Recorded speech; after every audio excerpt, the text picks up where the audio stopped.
Hey, what's up, lightboltjoe here. Today we are going to discuss the 2021 original film, The King's Man. So this is the third film in the Kingsman franchise. This is directed by Matthew Vaughn, produced by Matthew Vaughn from Marv Productions. Again, this is technically a prequel to the first and second film.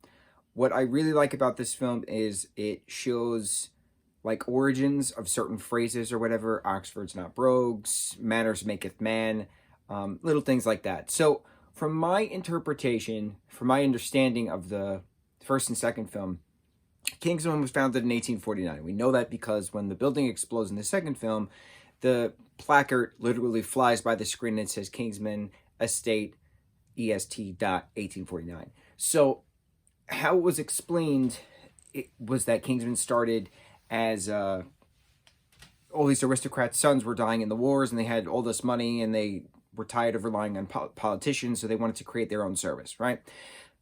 My understanding was that Kingsman, the agency, started in 1849. That's not the case. Kingsman, the tailor shop, started in 1849. Kingsman, the agency, didn't start until beginning of World War I.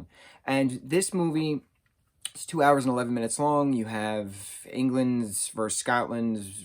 There's also Germany. There's also Russia involved. In the beginning of, the assassination of Archduke Ferdinand and his wife, trying to get Russia out of the war, things like that, right? That was 1913, 1914. So technically that's when Kingsman's service started. I didn't realize that. And what I did not like about this film is that it's a 2 hour and 11 minute movie on World War I. It's a World War I drama film. The Kingsman films are notoriously funny and smart and action-packed and all these things, right? Incredible stunt scenes and that Kentucky church scene, the 5 minutes of the Freebird riff from the first film, absolutely incredible. One of the best action sequences in any film, hands down, without a doubt. I expected the highest level of caliber when it came to action-adventure stunt work. The stunts were great in this film, but like, This movie was a dramatic 1913, 1914 film. This was a dramatic World War I film with a very loose underlay of Kingsman thrown in the mix, right? It didn't have that magic that the first two had. It didn't have that spark. It didn't have that captivating. You're like, all right, cool. The things that I'm noticing, though, while watching this is I was like, is this the same castle that they filmed in for Bridgerton? Like, certain rooms look the same and certain, like ballrooms look the same. Certain offices look the same. I'm like, did they film Bridgerton at the same place? They probably did.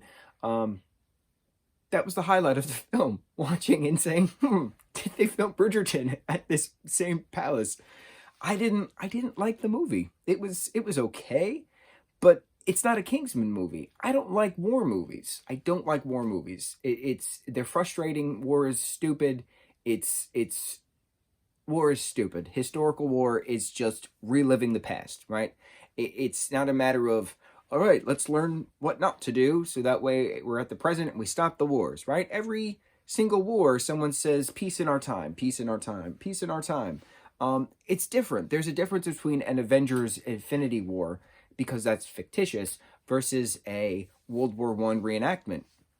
I don't like watching reenactment of wars that already happened because people actually died. When you watch the Avengers, it's fictitious. No one actually died. No one actually got snapped away. I mean, maybe in an old universe where the Avengers are actually, alive and well. But like in this present reality, no. So I did not expect to watch a long, drawn-out, dialogue after dialogue, monologue after monologue World War II movie. It was boring.